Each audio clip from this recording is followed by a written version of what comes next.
Hey everyone, welcome to the 115th edition of DF Direct Weekly, which is, as usual, our weekly show discussing the latest gaming and technology news. And we're coming into this one fresh from last night's big show. It was, what they call it, Summer Game Fest. We call it Geoffcon, Key 3, whatever. And joining me to discuss it, first of all, Alex Battaglia. But first, Alex, Summer Game? Surely it's Summer Games Fest. There's more than one game. The plural. Everyone just hates plurals, apparently. Yeah, I'm here to talk about that, talk about stuttering probably, talk about VRAM at some point. There's so many things to always talk about every week with PC because it's a disaster. But I'm happy to be here. I love it. And a man with plenty to say about last night's festivities, it's John Linneman. Hey guys, I'm more interested to see how Alex fits stuttering and all that into a show about Geoffcon. Yeah, I'll manage it. And VRAM. We've already had a preview from some of his tweets. Yeah. But yeah, let's plow on straight into it. I don't know how you want to do this one, John. Maybe we should just start at the beginning, right? With Prince of Persia, which was, I think, a fantastic opening to the show, albeit with somewhat bizarre soundtrack added. Yeah, that puzzling. So the game itself, this is actually a very nice way to start the show because the Ubisoft revealed a brand new side-scrolling Prince of Persia game. It has sort of a painterly animated kind of look to it, right? Like a little bit mobile gamey, but not in a bad way. And yeah, I'm really happy to see this. Like, it just looks like it could be a fun little game. I love Prince of Absolutely. Persia. I'm actually surprised that they're doing it, to be honest, but it's a good sign. You kind of feel like Ubisoft's been away for a while now, and they've faced a lot of blowback from recent games. They've had some internal issues that have been reported on, and it makes me wonder if we're starting to see sort of the next wave of Ubisoft because, you know, between this and that return to the more constrained Assassin's Creed is a good sign. Yeah. I think so. I don't know what you guys think, but this looks good.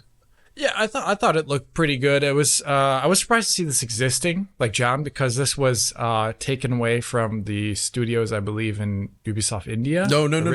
Or is this not the same thing? No. That is the Sands of Time remake, which was that's taken away Sands from of Time remake. My brain. This is a side-scrolling new game. And Okay, my bad. I suspect it's being done in France, from what I've heard. So Probably is at this point. But yeah, so I guess I was then shocked to see it anyway, regardless of the cancellation or possible cancellation of the other remake. But like Richard, I was just like, I'm a little bit confused about exactly what the stylization is behind the game in terms of, because, you know, when I think of Prince of Persia, I think of Persia. And I don't know, it's just like It is the obvious association, really, isn't it? Yeah, so I don't know. I was just looking at the stylization and the musical choice, and I was like, I don't know. Not that they have to go on full Orientalist here in a bad way or something like that, but it did seem a little out of place. Yeah, I mean, I was kind of reminded of when Dr. Evil does the Macarena. Yes. I'm hip. I'm with it. It was kind of like that. It was just kind of like, how can we make this, current, as the youth say, Alex? But the game itself just looked fantastic, and Did look good. What can I say? Yeah, a very strong start to the show. But Rich, before we get to the next part of the show, there's one important thing. So today, gentlemen, we're going to play a game, and I like to call it, is it Unreal or not? For each game we discuss, we're going to go around the table here and we're going to predict whether a game is Unreal or not. Unreal Engine specifically, based on the visuals we're seeing. There's usually a lot of telltale signs with these games running on Unreal Engine. So we'll see how we do. For this one, though, I'm going to go with no. This is not Unreal. What do you guys think? Yeah, No. I agree. So we got three no's. Yeah, principally because Ubisoft are, into their proprietary tech, right? Yeah, they are. They got some great stuff. There's no real need for them to use Unreal as such. Exactly. And it's also quite interesting to see how they actually have redeployed existing technologies for completely different games throughout their history. So, yeah, I'm cautiously optimistic about that one. Yeah, it's like when I always think of Snowdrop being the engine behind the South Park games, and it's like and Rabbids as well. Rabbids and the Division. Mario and Rabbids. Yeah, it's nuts. It's absolutely nuts. Yeah. Good engine. Let's move on to the next game then, which, well, as usual, John has highlighted, or actually he's put together a list of all of the games, highlighted the ones which are kind of interesting and not highlighted the ones that we're not interested in. But the next game we definitely are interested in, which is Mortal Kombat 1, which I should say Jeff introduced as being literally insane. Okay, this game is this video is literally insane, and it was basically our first look at Mortal Kombat 1. Really fantastic looking game, I thought. To preempt the Unreal discussion, I think we kind of know it's Unreal, right, John? Oh man, Rich, yes, you're right. If we go around the table, I think we can all say yes, this is Unreal. Yes, the question, all the other ones have been. But it's so weird. Is this their weird branch of Unreal based on Unreal Engine 3 that they've been running with? It kind of looks it, or have they actually made the jump to a newer version of Unreal? That's the question. I see no reason for them to, because if they've got tried and tested tech, and it has all the hallmarks of everything that their engine currently does and did in the past, like the way it slows down for the X-rays, goes to 30 FPS, etc. I just think the rendering looked a lot like the previous game, which is one thing that we should probably talk about, because there's been some slight controversy about this game visually for some reason, even though it's obviously really good looking. But a lot of people just think it kind of looks like Mortal Kombat 11. Which I tend to agree with, actually, in many aspects. Alex, the one thing I want to point out that kind of bums me out, not that most people would care, but I believe MK11 uses the nice per pixel motion blur during gameplay, which looked awesome and accentuated a lot of the moves. And this footage here, whenever they cut to the gameplay, there's no motion blur. It's only during the cutscenes and X-rays. Yeah, either it's like really low shutter speed or like... Or is it high shutter speed is the word I'm using? High shutter speed. And yeah, I think this is probably PS5 or Xbox Series X gameplay also, because in the past, whenever they showed off this game, the studio making it, NetherRealm, they are only actually responsible for the console versions. The PC versions are always done by some other studio. And I think it's like Iron Galaxy maybe, or I forget who makes them. But so in this, it's probably not Iron Galaxy. Don't quote me. It's a bit of a throwback technique, isn't it? Yeah. And here we go. So yeah, it's so weird to see them not doing their own PC port here. But this is most likely we're seeing what is probably PS5 footage here, I'd imagine. This game's also coming to Switch. Oh, which definitely supports the notion that it's still their old tech, I would say. Mm-hmm. Given that MK11 that's really interesting, right? Because you have the cameo moves in there, which is essentially bringing in more characters. Yeah, which kind of suggests they need more memory. Yeah, right. Switch in an interesting space. I don't know. I was surprised to see those cameos. It's like the old designs of the characters. There are a lot of the MK3 era designs, which is they look great. Unexpected. They look really good. The other thing I really like, and you saw it more when they had Jeff and Ed Boon speaking on stage, was the loading screens. When it transitions from the select your character screen into the battle, they both go, it like zooms the 3D models in, and they're in their pre-fight MK3 poses, basically. Yeah. And then it's all like this seamless transition into the gameplay. And it just looks, I'm a sucker for that kind of transitional thing. Street Fighter 6 does that well too, where it kind of has that like WWE style like entrance, the wrestling entrance kind of thing going on. I think that adds a lot of charm to these fighting games, so I'm happy that they got that down here. Mm-hmm. Yeah, the environment seemed a bit more complex to me than MK11. Maybe I'm reading that wrong. Yeah. The specific I don't forget the word of it. Is it like pagoda? Am I making these words up? Pagoda, probably. Yeah. In that stage, I don't know. Sometimes I feel like I'm just making things up as I go along here. But that stage I thought looked really excellent. Specifically, the pebbles on the ground when they show the camera, like as the starting part of the stage when they show the cutscene of the characters talking with one another, you can actually see like super high detailed like ground geometry, or maybe it's parallax maps or something like that. But it looked really, really good. We also got Ed Boon announced that Jean-Claude Van Damme is in the game, basically playing Johnny Cage. Which that's very appropriate. I have to admit that it's pretty cool given the origins of the series, right? because that was the original idea for Mortal Kombat. It was going to be based on Bloodsport. There was going to be, they wanted Van Damme in the game. Obviously it didn't happen, but it's kind of like a true return to form. But it also makes you realize like Mortal Kombat really has become this sort of like retirement zoo for like 80s action stars and 80s action heroes. You got like Terminator in there. You got Rambo in there, at least in the prior game. Now you've got Jean-Claude Van Damme, all this stuff. It's pretty interesting. That's no awesome. John Matrix, no deal. Yeah. Dude, right? Line. Like that Matrix needs to be in there. I would love that. I mean, the Terminator's in there as well, so they already got like an Arnold likeness, but why not get John Matrix? I agree. Absolutely. Well, look, John, I'm looking at your list of further titles that you want to talk about here. There's not many until we get to a big one. Let's move down the list here a little bit, and we'll just briefly touch on the next things they showed was like Path of Exile 2, which Alex, I don't know. Yeah, I've played the first. I played the first one. The first game is very good, but it is totally like, I don't know.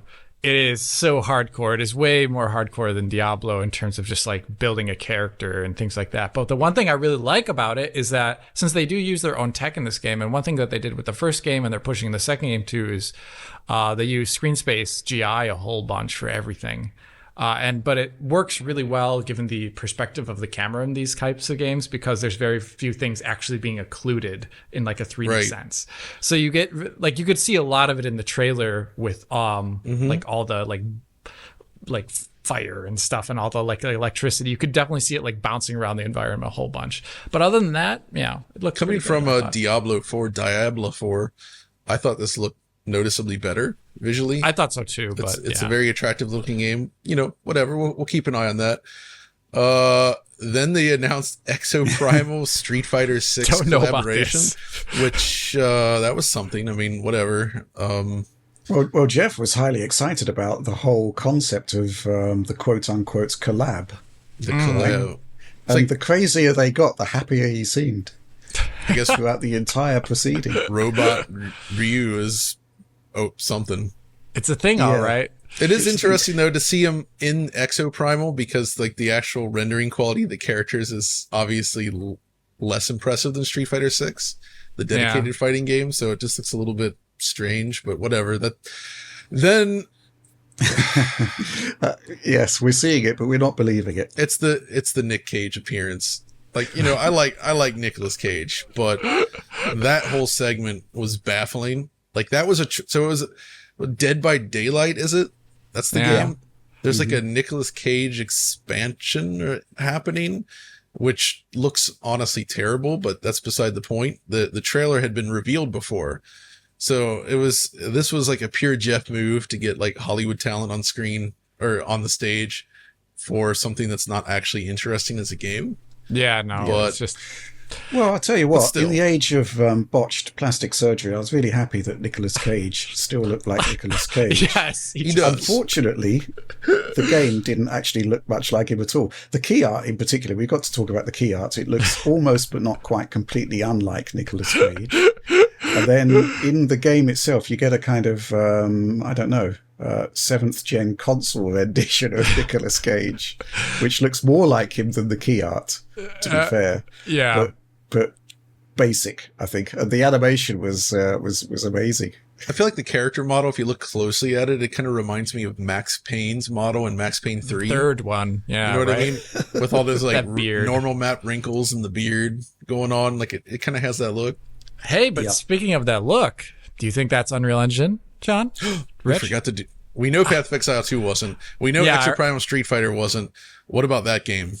Yes, of course it is. It's Dead by Daylight. I know the developer. I know. You can also tell, just like in a couple of the scenes, anything that's not directly lit looks super gray. But which Unreal Engine? Because arguably it could 4. be... It could be 3. It has the 4 look to it. It has the 4 look to it. It's all 4. It also has the 3 look to it. To a degree. With those normal map faces.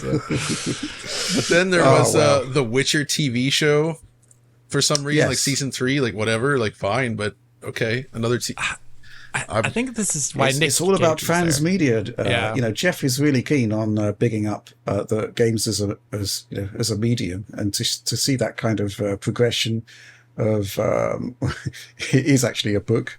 Yeah. But it is obviously gained notoriety as a game, and now it's become this massive TV series. So, you know, I think it's fair to get some representation in there. So the question though is Henry Cavill rendered in Unreal in that shot? Probably Yes. not. No. Is he a metahuman? Ooh. I'm going to say no. I mean, he's We a don't know. superhuman if you think he's Superman, I guess. Anyway. Yeah, good point. Where do you want to go next, John? Because there's a series of games, and here's the thing, right? We can talk about, well, we've got Witchfire, Crossfire, Sierra Squad, Remnant 2. Of those, I think Witchfire looks nice. Right. If I put out the Unreal question, I'm going to say yes, it's Unreal Engine 4. 100%. So, that's a good looking game. What? Crossfire Sierra Squad? It's the VR shooter. It's It's the VR shooter. It's like PvE, I believe. It looks PvE from the video. Oh, yeah. Yeah, it does. That one, I would say yes for Unreal, possibly. I would have to agree with that, Yeah, too. it's probably because Unreal and Unity offer good VR support that makes them a wise choice for this sort of game. And this looks more Unreal than Unity, so... Yeah, it was pretty basic visually, though. If you actually do watch the trailer footage, it's kind of like, it looks like, I don't know, like an early Call of Duty title, actually. Yeah. And then Remnant 2, which my brain just shut off when that showed up.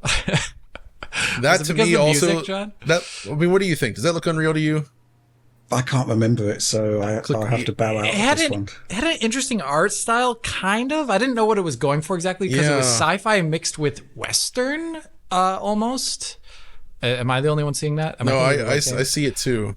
It was totally weird, and it's got some, like, I don't know, some like weird devil worshipping stuff going on in it as well too. Yeah. I didn't understand what was going on necessarily, but it did remind me quite a bit of Unreal, actually. Yeah, some especially like the darker, poorly lit areas just have that Unreal look to them.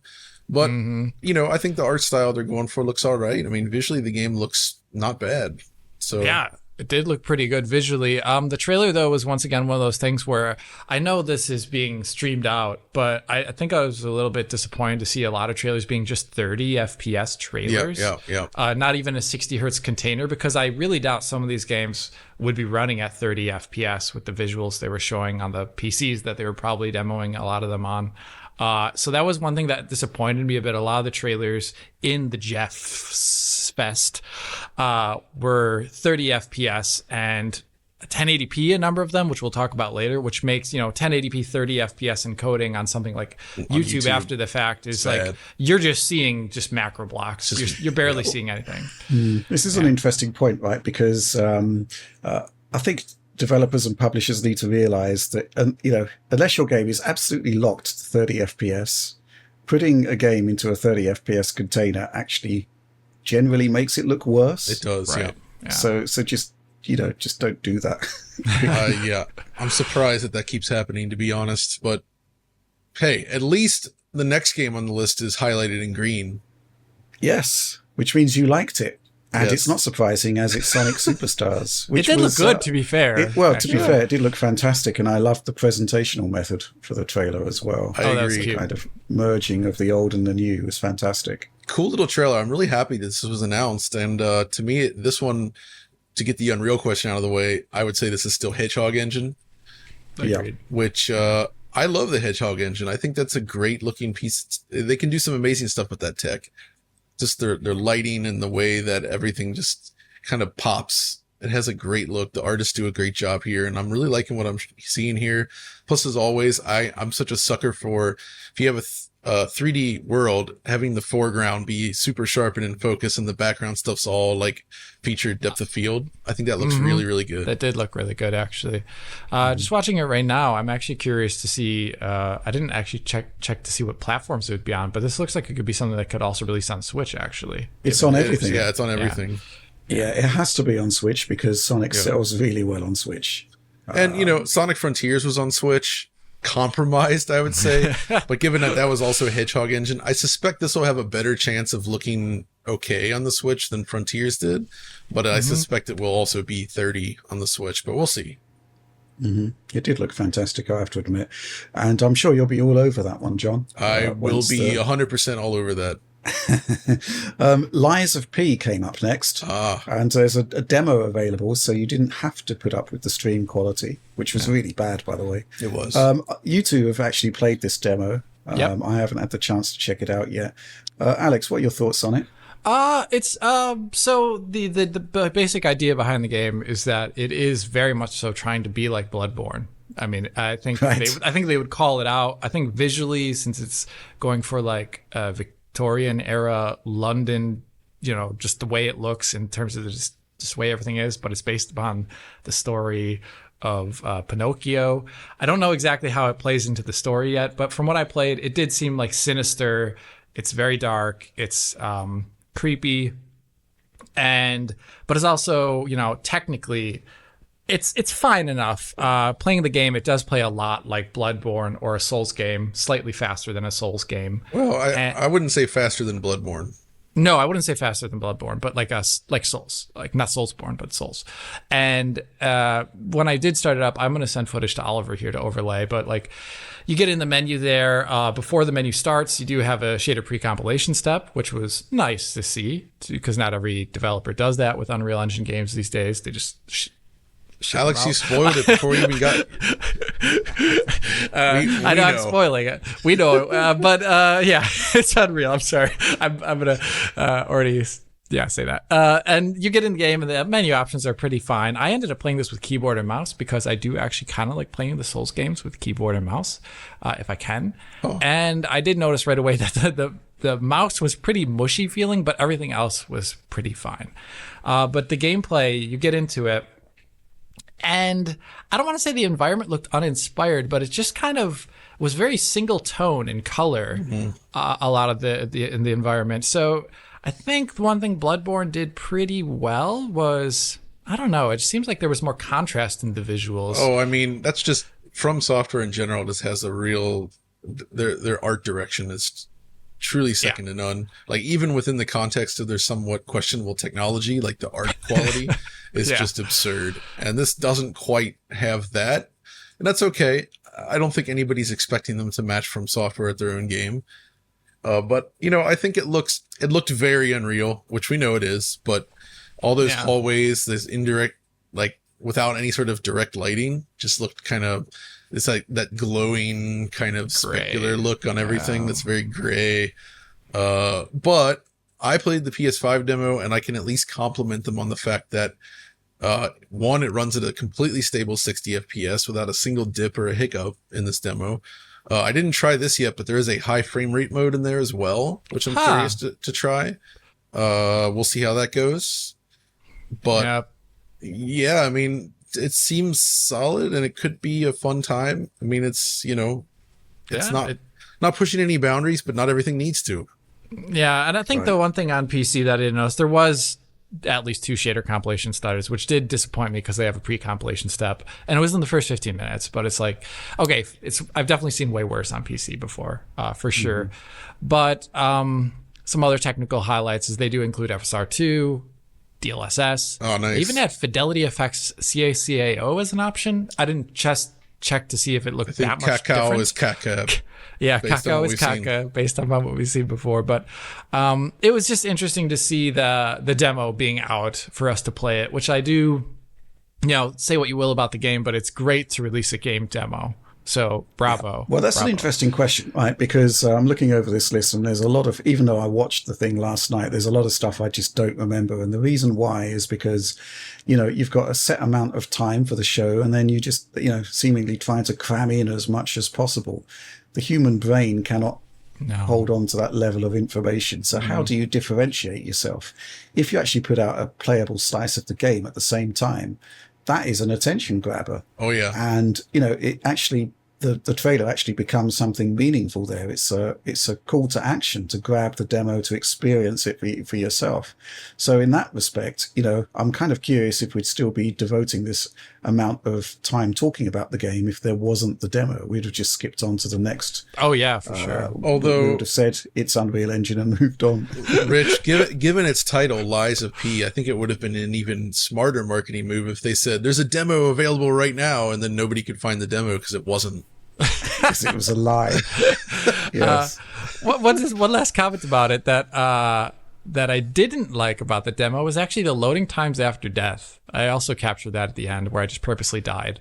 And it took it took longer than I thought it would be on a Core i9-1200K. Dang, so they're copying Bloodborne there too, huh? They're copying Bloodborne there too. But, the one thing in these games is because they are hard, you die quite often, and it's nice to actually have really quick loads just so you don't feel like you're wasting your time. Well, some might say it should be a design imperative. Yeah, it should be, probably. You're right. So that is kind of baffling, right?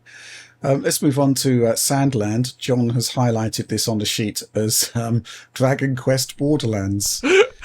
And I can't argue with that. Right? I mean, it looks good though, right? Yeah, I'm actually interested in this. I don't know anything about the gameplay really, but I do like the visual style, but it's Akira Toriyama. So obviously it's going to have a certain look to it, but it's like his designs as you might see them in Dragon Quest, but with a bit of like painted textures to give it this more animated look, which is very Borderlands. Basically, it's like what they would actually paint the shadows into the textures using like thick black lines and things like that, which is cool. It's not exactly cell shaded, but it's kind of moving in that direction. But it seems like some kind of weird adventure-y thing. Like, did you guys take anything away from the gameplay that they tried? I have no idea what the gameplay is. What is it? Something about vehicle combat, though, a lot of vehicles, being a lot of it, and there's some like sneaking. I don't know. It kind of reminded me of like something you'd see in like a PS3 gen game. But then there was also variety like of gameplay they show melee combat. There's like the zip line stuff. There's like the stealth sequence. It did look open world though.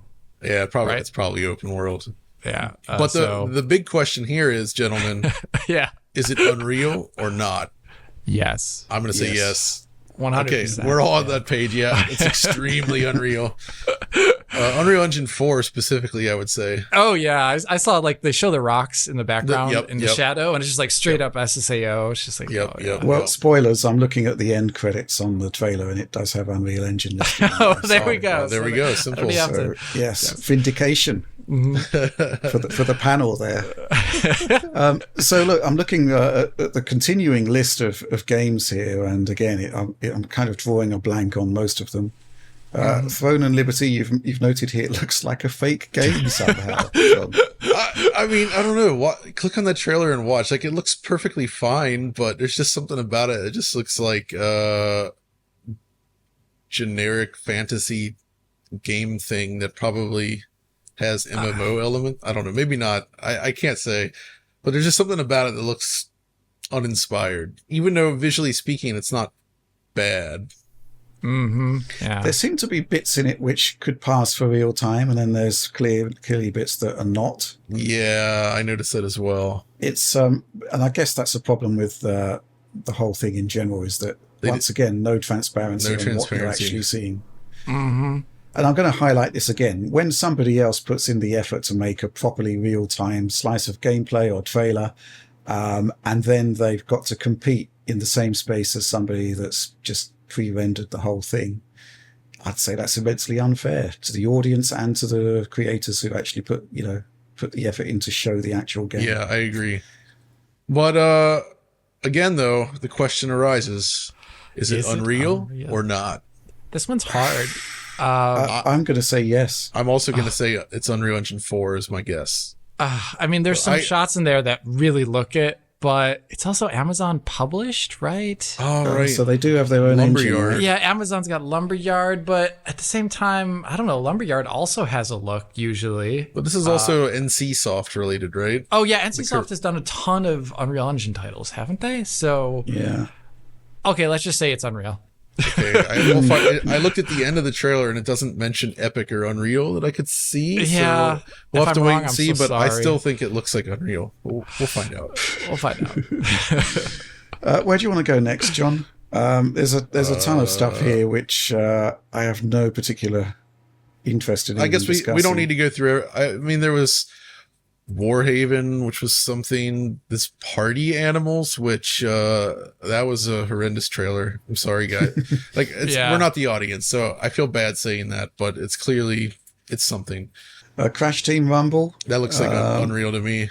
What do you guys think? Yeah. So the thing is, they've had games on their own engine before for Crash, but they've also had games that are on Unreal for Crash, right? Yes. So I'm going to guess that this is actually Unreal. The reason I think it's Unreal is because this has, well, I guess that one did too. I was looking at the motion blur stuff, but this does have that different shutter speed, more like the one on their own engine, but yeah, it is a little bit hard to tell. The one thing could though, go either way, really, though, couldn't it? It could really go either way. It's the Activision games. Toys for Bob. I think they do have their own engine. I don't know who made the other one. Oh God, maybe it is their own engine. yeah.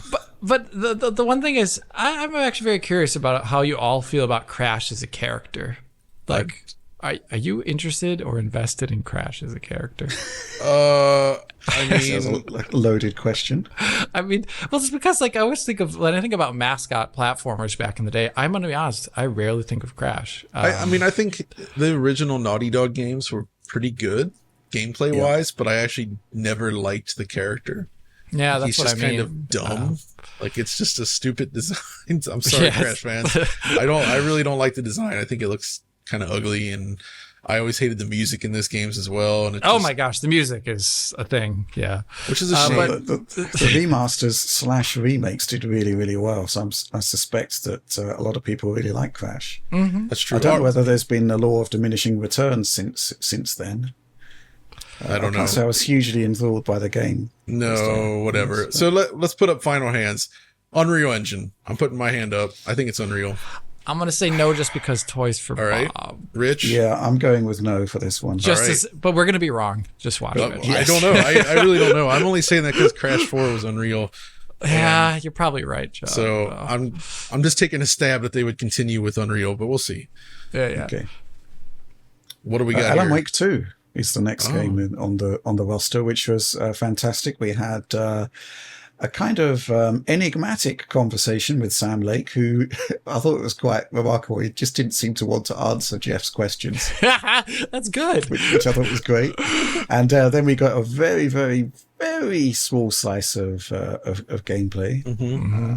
How do you think that one looked, Alex? Looked great, I thought. I thought visually it looked really great. But once again, the stream... kind of ruined it. Stream, like... The quality of the stream, 1080p, whatever, and then we all know YouTube and anything hates vegetation. Vegetation in dark environments. Dark vegetation, and then, oh my God, it's just... With smoke or any kind of vapor just turns into macro blocks. Looks so bad. And another thing to point out is this is another demo video that was dropped in a 30 FPS container. And it's just like 30, who knows what actual frame rate it was running at. The thing is that bothered me about the demo. I mean, I liked it visually a lot, but it was just like stuttering all over the place, actually, in a way that bothered me. Like the first 2 to 3 seconds of the demo has a number of them. And then later on, when the deer man pops out of the wall, it's actually a lot of stutteries from there on out. I know it's 30 FPS video, so it's hard to actually get a grasp of what that means, but I think the presentation of a video of at least that 30 FPS should try and be solid for at least at 30. I am seeing, Alex, so over on Remedy's YouTube channel, they have a 4K version, but it's still just downloaded it. It's just 4K 30, unfortunately. Yeah, I downloaded it and I even ran our tools over it because I wanted to make sure I wasn't just having issues with my browser or anything like that. And it did actually show the stutters off. But, that's one thing where I thought visually it looked super great. I loved all the geometric detail in the forest itself. And also the fact that it did strangely, even though it's been so long since Alan Wake, it literally looked like an Alan Wake game in terms of gameplay. There wasn't really like the shining of the light to break a shield or anything like that I saw, but there was the exact same dodge roll that Alan Wake does in the first game, which was interesting to see. I think looking back at the first game, my sort of issue with it was that the concept of using light as a weapon is extremely powerful and potentially innovative. But it wasn't really fully explored, and this didn't seem to show any indication of any real progression of that. But, early days, obviously this particular character is using a gun. They work for the FBI, so don't think we can take much from that.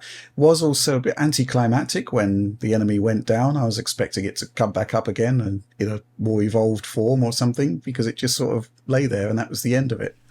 Yeah, it was kind of bizarre. Yeah, but I thought the vegetation and the physics looked really interesting. I assume that we're all agreed it's not running on Unreal Engine 4. No, not. Definitely not. It's Northlight. It's got to be. Yeah. What else? You'd hope so, right? Yeah. Good. Which again, if you've got an engine which is dealing with light that adeptly, the concept of building that into gameplay, I think, has got so much potential. So I really hope we see something a bit more inspired there.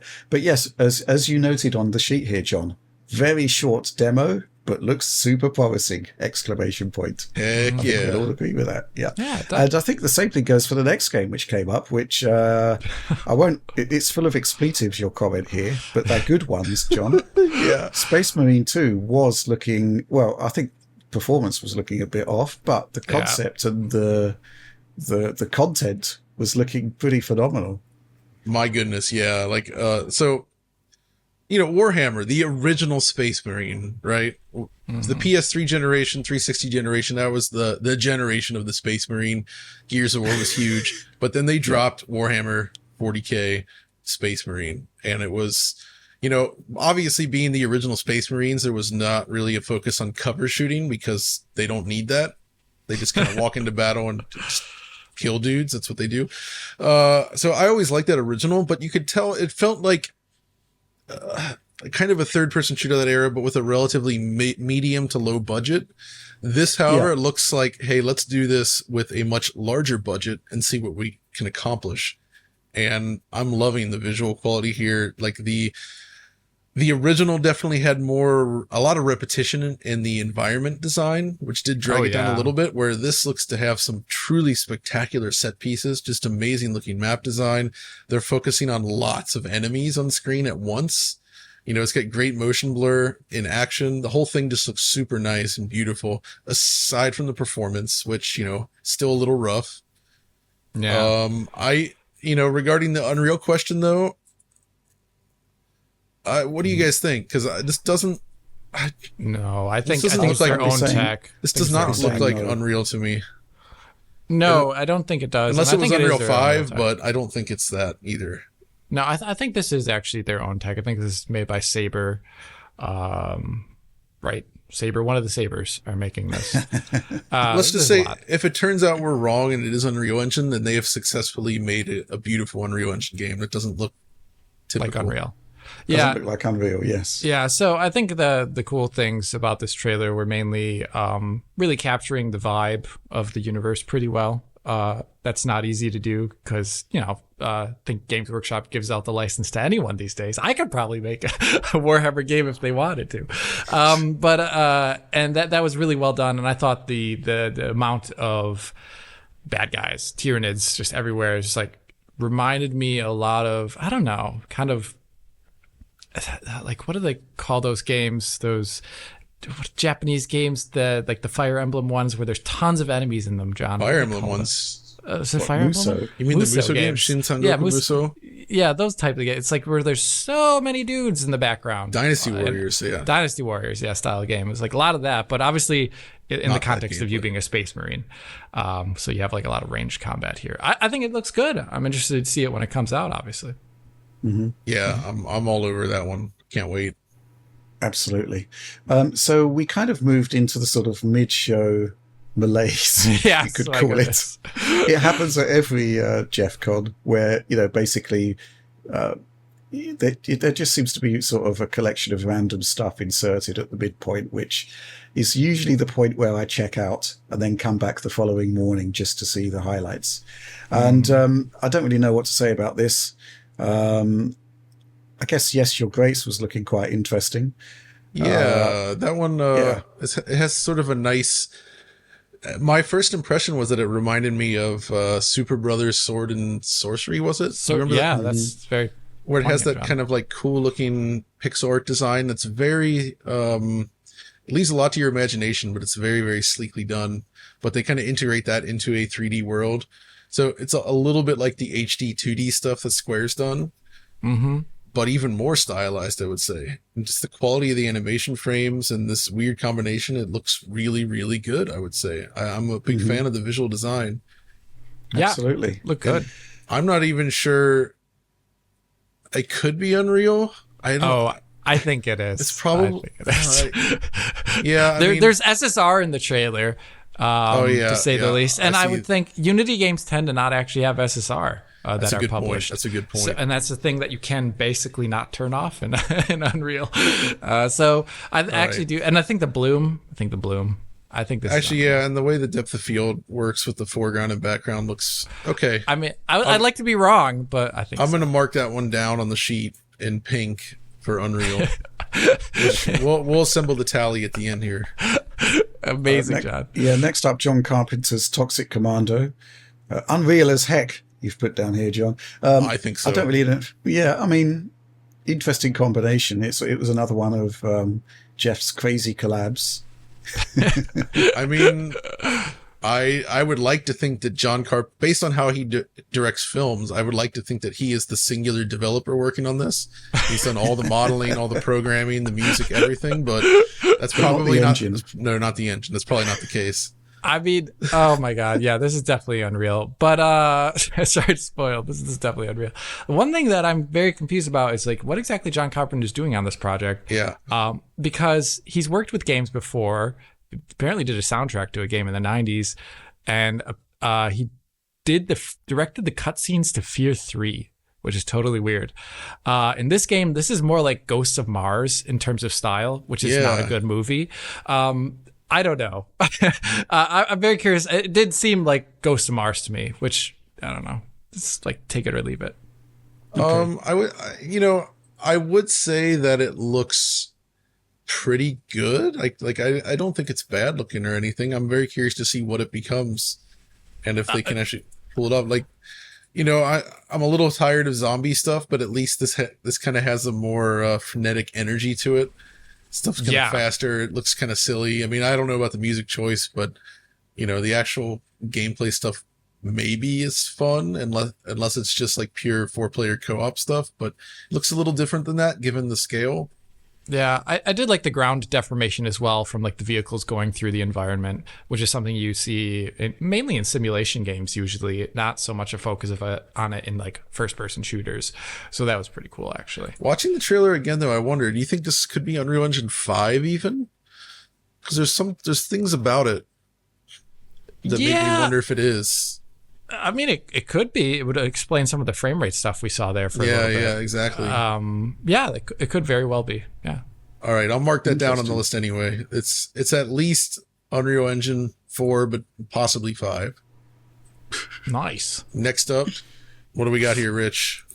Baldur's Gate 3, which obviously it's been doing the rounds for a while now, but it's actually getting its 1.0 release, which suggests there is a complete game there. Mm-hmm. Looks fine. You're not a huge fan of it, though, are you, John? I commented in the past that I didn't think it looked visually great, but then I realized it's Baldur's Gate 3, and I'm kind of ambivalent to that aspect of things because these types of games, they never looked stunning, right? But if it actually offers the kind of depth that you expect from Baldur's Gate, then I could be on board with it. I did enjoy those games a lot. I think they're quite well made. I also liked stuff like Dragon Age 1, if you remember that, which again, that was not a looker, but it was a very good game. So I'm willing to forgive any issues with visuals. Not everything needs to be cutting edge, right? Yeah, that's for sure. I guess the question is, though, do we know what engine it's using? Is it doesn't. It's their own. It doesn't look Unreal to me. It's their own, and it's I think they've transitioned over more recently to Vulkan as well too. I think the original client was DX11 that you play, and so it should be hopefully performing well without shader compilation stutter when it comes out. I haven't tested it in a long time. I cannot say anything about it, but this is probably a game we should cover on the channel just because it's been in development for a while. I will say though, huge like PC story. When I was playing the original Baldur's Gate back in the late 90s, the idea that you could have a game like that look this good, like even though we say it doesn't look great by current standards, like it's pretty darn awesome actually as an evolution of what that series is. So I'm eager to see more. Okay. Then we had the stage invasion from Insomniac Games to discuss the release date for Marvel's Spider-Man 2 on PlayStation 5. And once again, it was a kind of interesting interview from Jeff trying to get some more details about the game. I think we pretty much learnt, A, it's coming out on October the 20th, and B, Eddie Brock isn't Venom. But beyond that, not much forthcoming. Who is Eddie Brock? I don't know anything about this. Sorry. We're gonna go steep into a deep dive into Spider-Man lore here, Alex. Oh yeah, but I am happy to go there if you want. Sure, do it. So basically, the symbiote starts out as a costume that Spider-Man gets on an alien planet when his one gets shredded. Oh wow! And then over the course of the next year of comics, it quickly becomes evident that it's actually a life form that is slowly taking over his body, as it were. The Fantastic Four separate the symbiote from Spider-Man, and then basically, filled with hatred, the symbiote bonds with a journalist called Eddie Brock, and Spider-Man basically ruined his career by proving he was faking news stories and photos. Oh my God. They come together in hatred, and because the symbiote knows Peter Parker is Spider-Man, and basically he stalks Peter Parker and becomes his worst enemy for a time. That is the lore. That's pretty not bad sounding, but it's pretty crazy that Spider-Man was on an alien planet. That's what I'm learning. Well, we're going to go even deeper into Spider-Man lore here, which is this was like the massive crossover of the 80s, Secret Wars, where all of the entire roster of Marvel heroes, bar one or two, were actually relocated to a world to basically battle all of the supervillains for the purposes of creating a line of action figures. Oh yeah, of course it was. But that's still not bad. It sounds fun. Yeah. So that's basically the story there. So Eddie Brock is not Venom in Marvel Spider-Man 2, which is an interesting diversion from the existing lore, right, and the movies and whatnot. So yeah, we're interested to see who becomes Venom there, and obviously from the gameplay we've seen there, it could even be, well, if it hadn't been spoilt by the first trailer, I mean, Peter Parker seems to be turning into Venom. That's what it looked like. He's an angry dude. So I think it's fair to say that the plot arc in Spider-Man 2 is going to involve them working together, the symbiotes taking over, then Peter Parker becomes the bad guy and Miles has to stop him, but then they separate him, and then the symbiote either like absorbs into someone else or does something else. Mary Jane. And then they have to come together, the power of two, and win. Man, Aunt May. Oh no, Aunt May. I was going to say Aunt May. Spoilers. Oh man, yeah. See, I would be into that. Nobody would see that coming. Oh dear. Let's return to video game reality at Jeff Fest. And Pokemon with guns is how you describe Palworld. Even though Palworld, I think to you it brings some PTSD back when you think about 50 hertz gaming. 50 hertz gaming with massive borders top and bottom. But this, I mean, what else is this besides Pokemon? It is Pokemon. I mean, these characters are so close to resembling Pokemon that I feel like if you just like moved a few vertices, Nintendo's lawyers would come kicking down the door. Yeah, they even have even the eye design, because that's like specific to like later gen Pokemon. Yeah. Like it's all, and the dominant color schemes. It's nuts. But gentlemen, is this Unreal Engine 4? Oh, I'm gonna say yeah. It's gotta be. Yes. This looks so Unreal Engine 100%. 4. This is so Unreal Engine 4. Just the camera tracking at 60 FPS reminds me of The way they do Unreal all the Engine 4 depth of games. field stuff, the way it's lit, everything about it, the motion blur, it's Unreal Engine 4, 100%. Oh, yeah. I'm positive on that. I'm just still amused that there's like a section in here where it shows these not Pokemon literally working on a weapons assembly line in a volcano. And I'm just like, what even is this? It's bizarre that you've basically got these very Pokemon-like characters that seem to be using like 20th century heavy artillery. But that's like the Fortnite kind of thing, where like Fortnite's got like this super cartoony look, and everyone has like, I don't know, licensed manufactured weapons. It's totally weird. Yeah. Okay, But we are saying Unreal for that. two more Oh, yeah, for quickies. sure. We got Black Desert Online, which I thought It's that its was own tech, that's by the way. weird to include in this video, I would say. Yeah, it's being mothballed, I think, isn't it? After Is it? this, like, is this the last expansion? I thought for Black Desert, and then they're Maybe so. doing their other title at the moment. I guess what I thought. I will Yeah. say visually it actually looks good. It's a nice looking game. Yep. Yeah, Black Desert. So and you say Unlike the next offering. yes, oh yeah so we say Black Desert, then that that's not Unreal for sure. So yeah, I will Black not mark Desert's that. always been its own tech over time. cool. Yeah. All right. Okay. Then we have the sequel to Gollum, Lord of the Rings, Return to Moria. Okay, it's not actually a sequel to Gollum. It's Return to Moria, and this seems to be Lord of the Minecraft. Where it's like Lord of the Ring characters running around building stuff. In Moria. But it also seems to be based upon like team play and combat, which Minecraft's combat is not obviously its strong suit.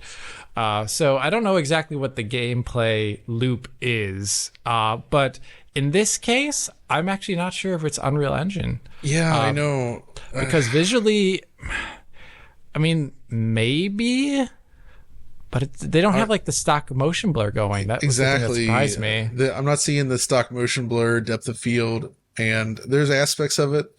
Some of the indirectly lit areas look kind of glowy, but that could just be anything really. Yeah. So I'm going to vote that this is not Unreal Engine. To be a contrarian, I'm going to say this is Unreal Engine. Right. So I'm going to mark that in baby blue so that we know. It's a difficult one, right? Because Occam's razor suggests that it probably is. Yeah, it's a smaller That's team. true. I doubt they're making their own tech. Like, that'd be nuts. Okay. So this is the point where I just grew weary of Summer Games Fest and decided to call it a day. It was where Jeff basically says, here's a major franchise and it's coming to mobile. It's like, I know okay. the trailer starts with for iOS and Android, and then they show Sephiroth, and you're just like, okay. This is the trailer that had like the tagline in it where it's like, we still don't know Sephiroth. He's so mysterious. Like who can even know? Who can know? Okay, Sephiroth. I will give them this though. I don't love the visual style, but I do think it's neat how the overworld stuff all seems to have 2D pre-rendered backgrounds with polygon characters, just like the original game. Yeah, that is interesting. I again don't love that style. The battles look okay. I guess the problem here is that until proving otherwise, I think we can assume it's going to be loaded with microtransactions, and the game itself will probably be compromised by its mobile nature. It's just that's my guess. Maybe not, but that is usually how Square rolls and many other companies roll when they do this kind of stuff. So Yeah, there's looking at the game. They also have like content that you can choose through it, and there's something called Battle Tower. I don't know what that is, but it sounds like I'm going to be grinding for something in the Battle Tower. that's going to be bad. Yeah, but like I think mobile games are really well made for the old Final Fantasy style, like because you don't need like really good frame rates necessarily. You don't necessarily even need really good graphics or anything like that. It's just you just need like turn-based gameplay, and old school RPGs are pretty great for that. And I think they do lend themselves well to the mobile environment, actually. So if they're not gacha. But do you think they decided to use Unreal Engine 4 for their mobile game? Oh yeah, I would totally imagine they did actually, because UE4 is actually there's a lot of stuff that runs on mobile and UE4. Yeah. It's pretty low end on rendering features, but you're probably right.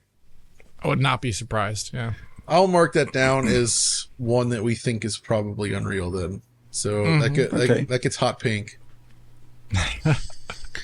Where are we going next? Banishers, Ghosts of New Eden. So many games. Yeah, absolutely. I'm not quite sure what to make of this one.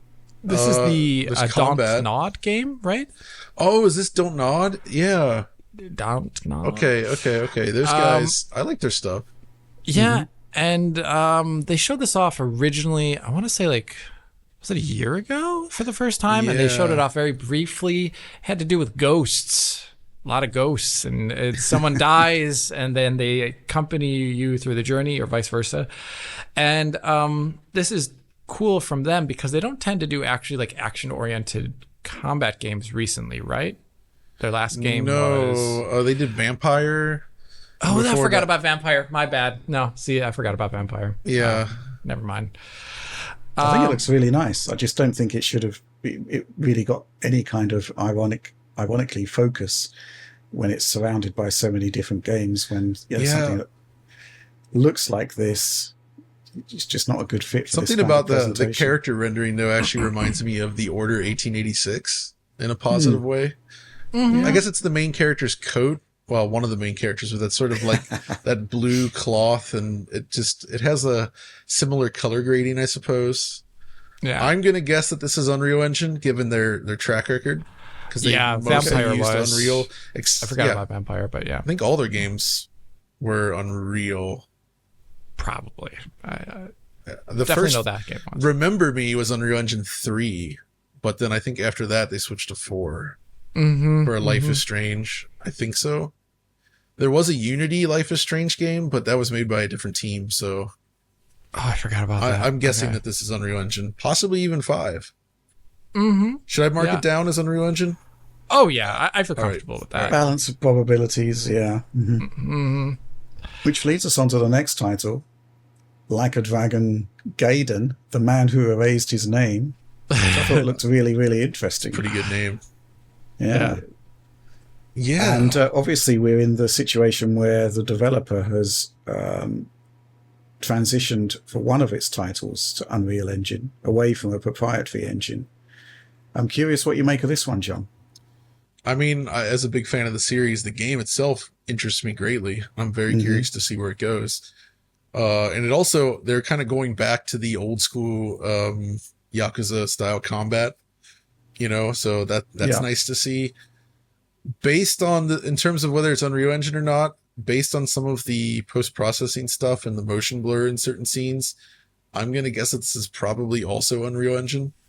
Because the Dragon engine didn't have any of those types of features. Yeah. So it's probably Unreal.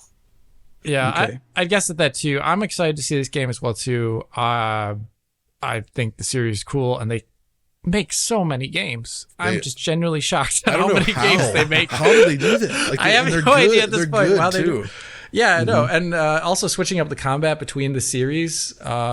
That's also, because a lot of people, I think they said that there was when they did switch to turn-based, that there was like a great fan reaction to it, like both negative and positive. And I always thought they would only stick with one after the fact, but seeing them return is interesting. So yeah, it's cool to see them kind of bounce back and forth. So I'm into that. I don't think the studio has lost its visual identity either in this transition, if indeed it is using Unreal Engine. I agree. It still has its own unique art direction. Yeah, it definitely looks good. These guys are kings of cutscene direction too, just like the camera work and the dramatic posing. It's all top tier. Like, really, really good. Yeah, so the one thing is though, if it is Unreal though, I would lament a little bit just because I didn't think what was the name of the engine? Was it Dragon like Engine? The Dragon Engine. Yeah, I thought it was really cool to see how they transitioned back in the day from PS3 to PS4 and then PS4 to PC, respectively. It was always a bit heavy in some aspects. Like, it definitely felt heavy on the GPU always, but I didn't think it looked unreasonable at all for that amount of heaviness. So it had tons of particles too, which I always liked when stuff goes down. So yeah, we'll see, but I think it is Unreal, like John said. Okay, Under the Waves next. All right. Oh gosh, That looks I don't good. recall Yeah, this very, one actually. very different type of game, and it seems to be spoiling the engine right at the very beginning, right? Oh, did Does it? it? Or is it? It's saying Spotlight by Quantic Dream. So to what extent? Well, what is Spotlight? Well, no, it's not That's- developed by Quantic Dream. They're No, doing a I'm not- publishing thing. Right. Okay, It's their right. publishing Yeah. thing, yeah. So it's not an engine collab. Yeah, So it's it's- cool. No. Okay. Well, then I am going to go with Unreal Engine. But it still looks, original and distinct, I thought. Yeah, Heavy on post-processing. I think it's worth pointing out, we're joking about the Unreal Engine stuff. Like, yes, Unreal has some issues for sure, but there are absolutely some gorgeous games using Unreal Engine. So it's not really a knock on that specifically. We're just we're poking a little bit of fun here. That's all. And also, there is commentary on the sort of takeover of an entire industry. Yeah, they've taken over the almost, that's industry. happening. And there's certain things that Unreal Engine does, that techniques that are just, they have a look to them. And when you see it, you recognize it. Literally at 39 seconds into the trailer, as the characters underground, you can see the hexagonal, I think is the word, lens flare that has been in Unreal Engine 4 since its initial debut. This is 100% on Unreal Yeah, Engine. this is Unreal. You're So right. Good catch, and Alex. and it's things like that. It's things like that. Like, I mean, for a little studio, I do not expect you to make your own engine. That is No. absurd.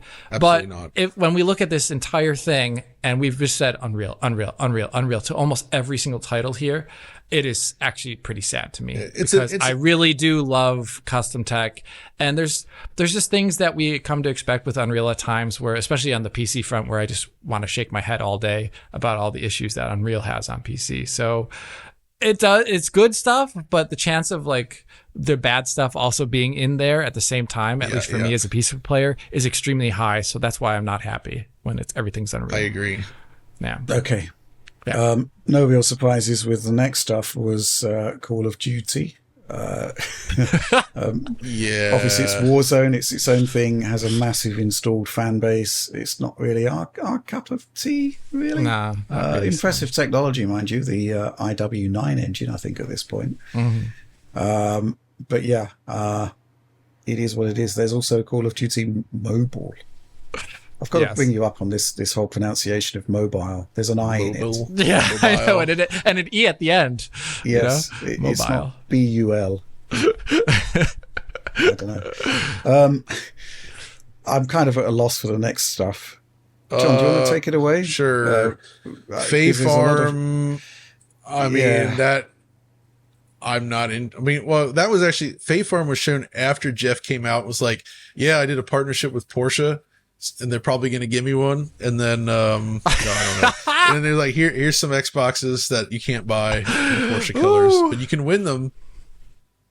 I don't know what to think about this. Did you see those Xboxes, the Porsche Xboxes? I did not get a look. I missed out on that. I'm sorry. Do you want one, John? That is the question. I would like one, yeah, but okay, we probably ain't gonna get one because I'm not gonna win that contest. Although that, yeah. But anyway, after that, they showed something called Fae Farm, which it looks a bit Harvest Moony. There's so much farming in this trailer that I thought I was watching a Nintendo Direct. But it turns out this was just Geoffcon, and it's I mean, it exists. It's a game. I don't want to. This is see, when you look at a trailer like this, I don't want to say anything bad about this because this is clearly not something that I'm really that interested in. But I know people love these types of games, right? So it's not fair to knock it, and you can see that there's probably a lot of folks pouring some serious effort into making this, right? And the hexagonal section near the end of the trailer looked all right.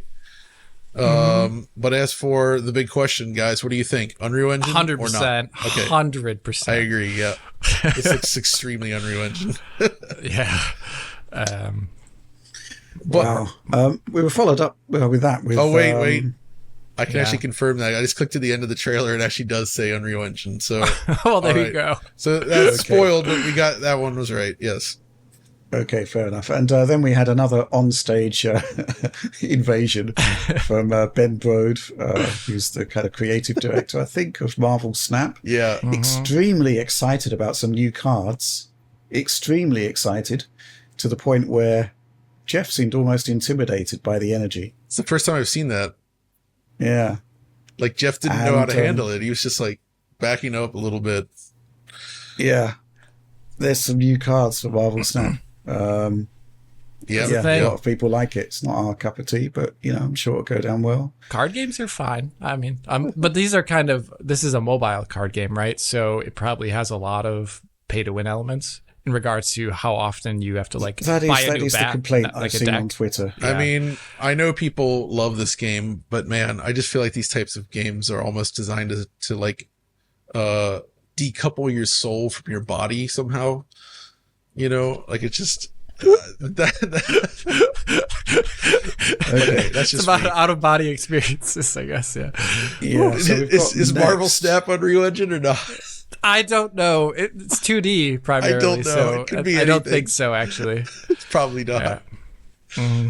Well, the next game on the list is King Arthur Legends Rise, and to be fair, it is labelled as the official, not the unofficial. The official cinematic trailer, which basically means you're not seeing anything of the game. I assume. Especially because it's mobile. Mm-hmm. It's a CG trailer. So who knows? But we do know it's Unreal Engine. Oh, do we? Because at the end of the trailer, they show it off as. Yeah. You skip. Okay. Yep. I didn't even skip ahead. It just the trailer played in 1 minute here. So. All right. So that one's spoiled for us, but yes, that is Unreal. So that's going pink. Let's mark that down. Mm-hmm. Okay. This one actually seems like this is from Paradox. It's a Stellaris Nexus, which is a 4X strategy game, and I believe these games that are generally very well received. Oh yes, this is some high quality PC gaming right here.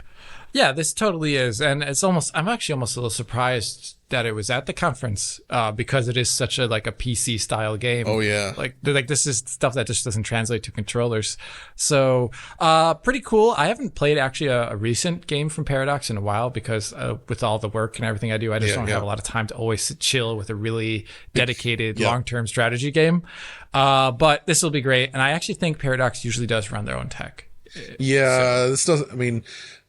It doesn't look Unreal by any means, and also it just kind of makes sense to run with their own tech because they're doing some very specific menu-driven types of gameplay, and this should be good. So that positive thing there. I'm happy about that. Then we got Star Trek Infinite, which I'm excited for the potential of this, but it's hard to say based on this trailer. It's another Paradox published thing, though. Mm-hmm. This is another strategy game too, interestingly enough. That's fine. I mean, it takes place during the cool Prime timeline stuff. Yeah, exactly. Like TNG era, Cardassian Empire has yet to be ravaged and stuff. So, I don't know. It could be pretty cool, actually. That could absolutely be good. As for whether it's Unreal, we literally can't say because it's just like a CG trailer, I think. Yes. So Alex, is it me or is that the Intrepid class starship there? The same one as Voyager? We've got the Galaxy class, obviously. The Galaxy class is there, but which part of the trailer is it, actually? When you actually go to the end, there's like a bunch of starships that were traveling in formation. Oh, yeah, you're right. I actually do think you are right here, Rich. Yes, I agree with you. Cool. Might be a bit early for that ship, I think, but who knows? Yeah, because Voyager... Yeah, you're Voyager right. is after the Next Generation, and it's mid Deep Space Nine. This seems to be sort of pre. Gowon is still alive, so it's pre Deep Space Nine timeline. It's pre Dominion War. We're doing some deep dive here. Some deep dive Star Trek The Next Generation lore. But, maybe there were Intrepid class ships about. There could be. The one thing that I think this game has to do is because the thing at the end, it shows for various empires. It shows like. Yeah. And obviously not the United Earth Empire or anything like that. But they do show also the Borg in there. And I think it would be cool if they were like Borg Wildcard, where they're like an NPC opponent that just messes everything up. And they're totally scary. Because the one thing that kind of fails after the third season of TNG is the Borg are not as scary as they used to be anymore. Oh, yeah. And if they can make the Borg scary in this game, that's great. I would love that. That would be great. Okay.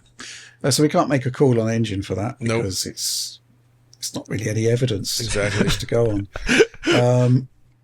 Wow. How do you pronounce this one? Oh gosh. Lysfanga? Sure. The time shift? Sure, why Possibly. not? It's close enough, probably. Yeah, sure. I mean, I don't know where to start with it in terms of how to pronounce it. But it's nice to see a name that is not common. I'm cool with that. In terms of the gameplay, I don't actually know exactly what the game is about, John. Did you ever get a sense of it? It seems to be some sort of isometric action RPG-ish kind of game. It kind of reminded me of like a less stylish Hades visually.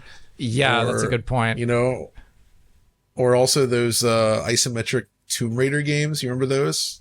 Yeah, I've got one on the shelf right here. I don't know though. I mean, it could, there's nothing like outstanding about the presentation, but it looks fine and the gameplay could be interesting. So, and looking at it, what do you think? Unreal or no? The shadow maps. I don't know. I know I'm having a hard time with this one. I'm just going to say no, but could be wrong. It's on the Epic Games Store. Yeah, but that doesn't mean anything. I'm gonna say it's Unreal. I'm just gonna say it. All right. Okay. So I'm gonna mark this one as blue. There's a kind of maybe, is that right? Yeah, the blues are the maybes. And next up was Immortals of Aveum, which no surprises there. It's the first Unreal Engine 5 third-party game, i.e. non-epic, which is slated to use Lumen and Nanite. Is it really using Lumen though? So the thing is, that's what their blog post says, and their blog post basically is saying like we're using Unreal Engine 5.1, and they point out all the features. Whoopsie, sorry, I dropped my phone. They point out all the features there, kind of really pointedly in that blog post. But there's a number of scenes in this trailer where I honestly don't know what is going on technically, that are very interesting to me because let me find the exact spot. There's a scene where they're indoor, and the character's about to go into another environment where they fought like some really large boss-like creature. It's like blue and stuff.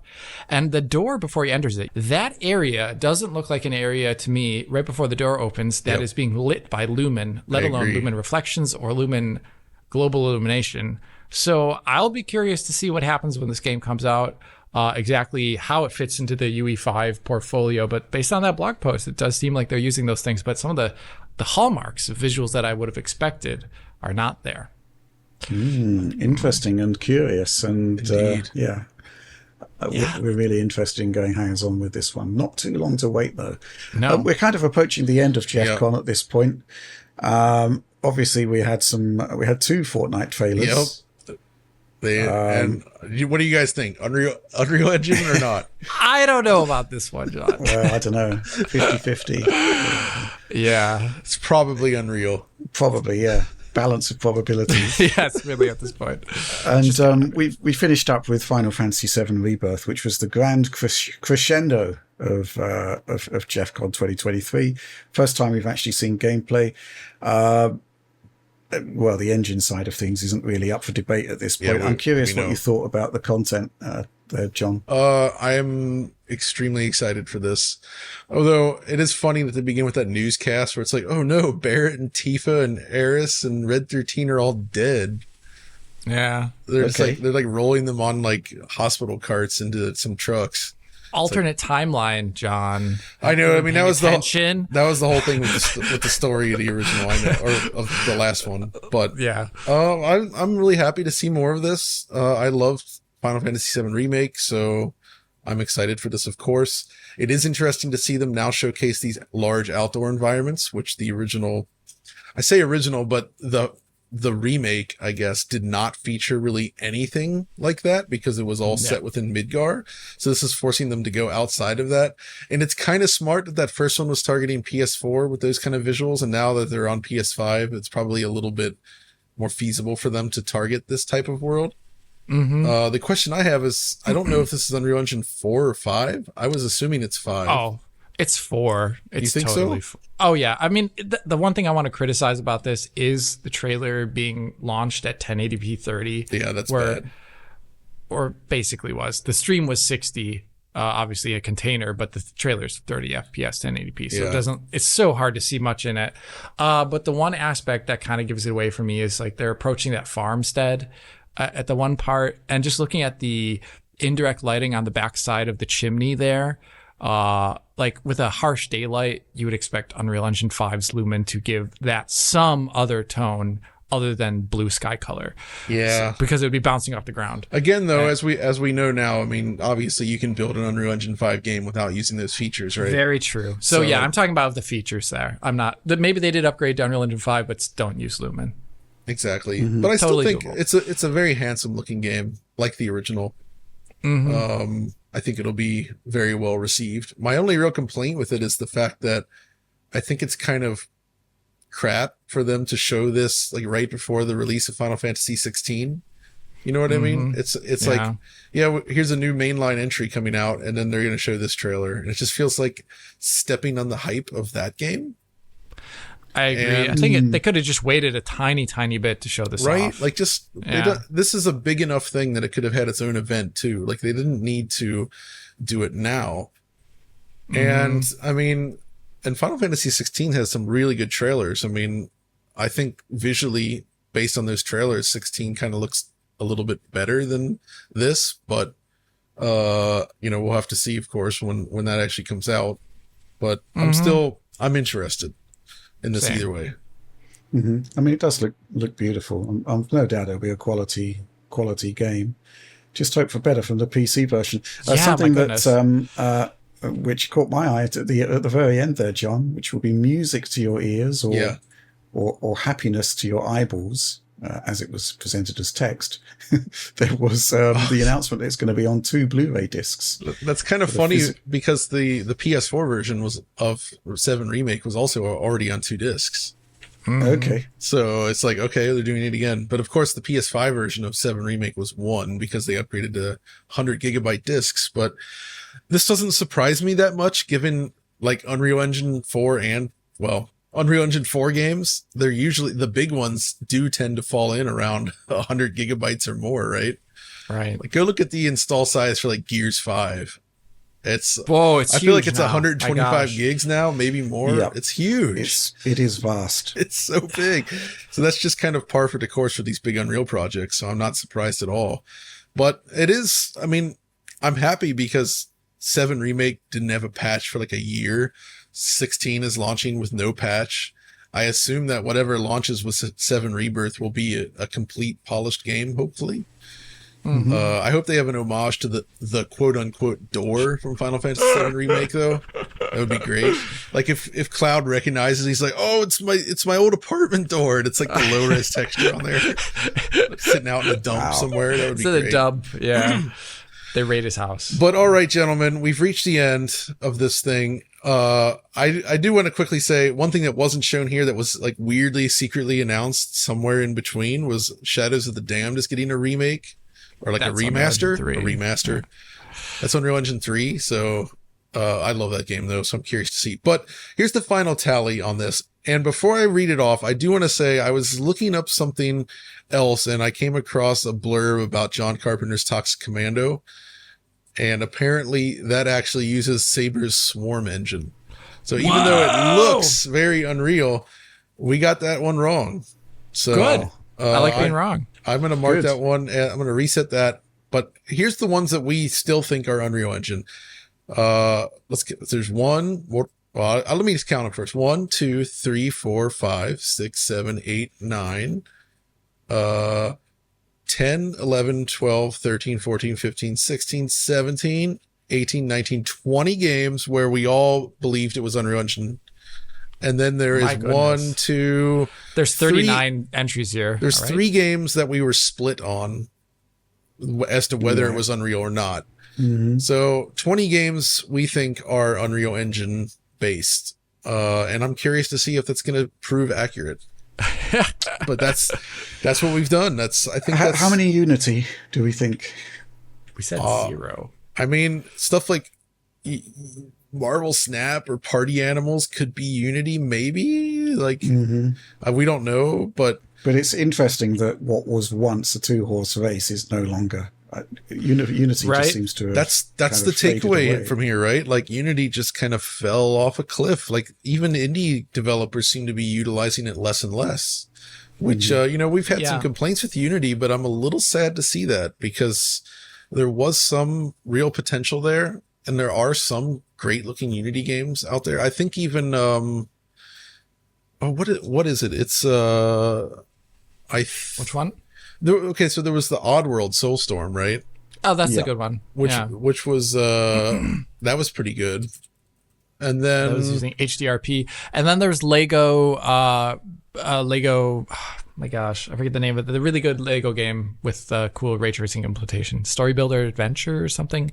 What is it Isn't called? it a journey game? Journey. Lego Builder Journey or something? Lego Builder Yeah. Journey. Sorry, I have all the names wrong. And that was another good looking Unity game. Okay, and another one that's actually popular and looks pretty good. I wasn't sure, but it's Genshin Impact, of course, which is a very, very big game right now. Which Yeah. also makes me wonder if Honkai Star Rail, which is their next big game that recently released, is also possibly Unity. That would make sense if let they me were check used if- it for one thing. Yeah, that's also Unity. Those games look Okay. great. So, I mean, at least Unity has two gigantic games using their engine, so that's something. Mm-hmm. But it is weird, the state of this engine stuff right now. And yeah, Unreal is ubiquitous. But I think that's probably enough about Geoffcon. Before we move on though, what do you got? How would you grade this conference or show on a scale of 1 to 10? Alex. I'm really bad with numbers, but I'm gonna say it's like a 6 or a 7 for me. There's a lot of stuff here that just didn't interest me, unfortunately. Just in terms of like design, visuals, a whole lot of stuff, just not my genre. But yeah, and I guess the other thing that I'm not too big into is just how many titles there are back to back. I did not watch this live. If I watched this live, I would have checked out pretty early, because it's just too much for me. Yeah, I checked out after an hour, and I'd give it a 5. Whoa. The reason is nothing to do with the quality of the games, but just the whole presentational format of the show does a disservice to the games. It's just not a good showcase for games. What other industry do we have? What other media do we have where everybody in the industry basically piles into the same show and has a tiny slither of time in order to show off games that have had a lot of time, money, and effort poured into them?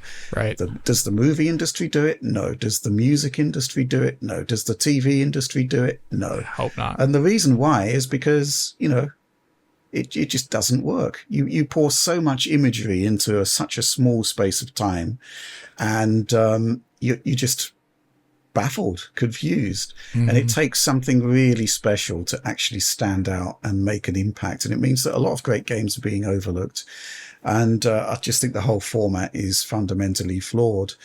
Secondly, I know, way back when Dorito Gate happened, Jeff basically stood up for what he did there. I think it was on a podcast or a show with Hip Hop Gamer. Possibly Hip Hop Gamer. Oh my gosh. If it was a question that came up on Who Wants to Be a Millionaire, I'd probably do Final Answer on Hip Hop Gamer, even though I wasn't entirely sure at the 32,000 mark. Anyway, the point is that Jeff was talking about how, games are, just as valid as other media, and therefore there'll be, sponsorship from big brands and stuff. And, we saw it here with like Samsung and LG and, basic advertising. But when you're having that sort of literally sort of thrown at you, in addition to all of this other random imagery, I just don't think the show works. And I think it's a real shame because there's so much that I actually want to see, and I just don't think this is the venue for doing it. Would you prefer a multi-day thing? Absolutely, yeah. To turn it into an actual, well, I hesitate to use the word, because if I had a Terminator that I could send back through time, I would send back the Terminator to dispatch whoever came up with the word fest. Yeah. But yeah, if you're going to have a festival, then, basically you can possibly give more than 2 hours to the festival in question, and you could possibly give more time to the actual content. Yeah. That's just my thoughts on it. So guys, stuff. better or worse than the Sony showcase to you? Well, the Sony showcase didn't try to ram in as much stuff. There wasn't a that's more commercial positive element to it, but neither of them were ideal, really, were they? Yeah, I agree. Yeah, I'd say the Sony one's better for me personally. Okay. I'd probably give John? Geoffcon a 7.5. I feel like I'm a little more charitable on this because they showed some stuff that really interests me, but don't get me wrong, the content was looking really good. Yeah. The format in which it was displayed, The format wasn't good, yeah. for attention. There was one. 1080p. Yeah, the streaming quality was abysmal. Holy crap, it was awful. That's not great for showcasing all of this great art that we saw. And the whole performance side of things, wasn't good. The transparency side of things wasn't good.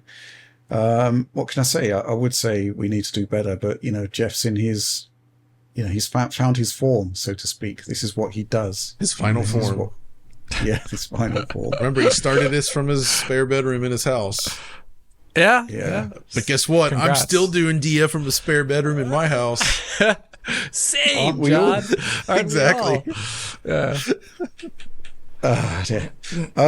Okay, well, let's move on. Okay, we're going to move on to supporter questions now, even though we've got other stuff on the docket, like the whole Apple Vision Pro reveal. Maybe we'll talk about that next week. We're running way over time here. Let's move on to supporter questions then, and we'll kick off with this one from Sven Darling from the supporter program. Hi, do you think DLSS 3 frame generation will evolve in the same way as DLSS scaling did? Less artifacts and the ability to generate multiple intermediate frames would be examples of improvements. Go to you on this one, Alex, because the answer is obviously yes, right? Yes, they've already shown. We've seen improvement already. We've already seen improvements already with DLSS 3 frame gen in terms of less artifacts, and it was mainly about cleaning up like UI elements and stuff in Cyberpunk. So that is something that they're going to keep doing, and I imagine since this is all based on a neural network, comparing the optical flow data with the motion vector data and trying to say which one gets priority for which pixel or the combination of the two. And that's something that can definitely evolve over time, much like DLSS 2 did. The multiple intermediate frames thing, though, is interesting because I think they could technically already do it, but it's a question of like input latency and maybe visual quality. I don't know exactly which one is more important for them, because technically you would need the time to do what you did already for like the amount of processing time, which is like 3 milliseconds or so, I believe. You would need to do that again for another frame. Yes. Because it would be comparing and the generating and whatever. So I think that's the input latency question. At which point maybe they say, we're already holding onto a frame and we're already getting critique in the press about this, however many milliseconds of latency that is. Maybe they just don't want to do that right now, but I think it's the way to go. I think John agrees with me. I agree. And I think it's also critical to reaching the motion clarity nirvana, which is to say, if they can get up to 1,000 generated frames, that's when we reach like retina level for movement on a flat panel. So even without any sort of strobing, like if you just get to 1,000 frames per second, now you would need 1,000 hertz monitor, mind you. I think it's 1,000 hertz. If we get to 1,000 FPS, it's pretty much going to be like at least CRT quality motion without any sort of strobing. And obviously rendering 1,000 frames natively, this is not going to happen, right? There's just no way. Not for most games anyway. But if DLSS 3 could evolve to the point where it could actually realistically generate that many frames, I would think that that would help with visual artifacts, maybe. Because it'd be so many frames blended together, maybe, I don't know. But two, that would just be a huge accomplishment for sort of motion clarity, even on monitors that are just, 240 hertz, or even those that go higher than that, 360 hertz. If you could fill out that refresh rate, push it all the way up, your motion clarity just gets better and better. So, that's kind of what I want from this in terms of future. Right. So that's what I'm holding out hope for. Yeah, I mean, there could also be a level of quality associated with the frame generation, right? So, on DLSS 2, you have, quality modes, you have performance quality. Right. Ultra performance. There could be a similar thing added to DLSS 3 frame generation. So maybe, there could be a concept whereby you sacrifice quality for more intermediate frames, right? Exactly. I'm not sure how successful it will be, but I do like the idea of there being evolution and more choice for the user. Let's go on to the next question. This one from Mikey Kanuck. Hello, DF. What's with Blizzard giving you Diablo 4 code much later than the other sites for review? Don't they know who you are?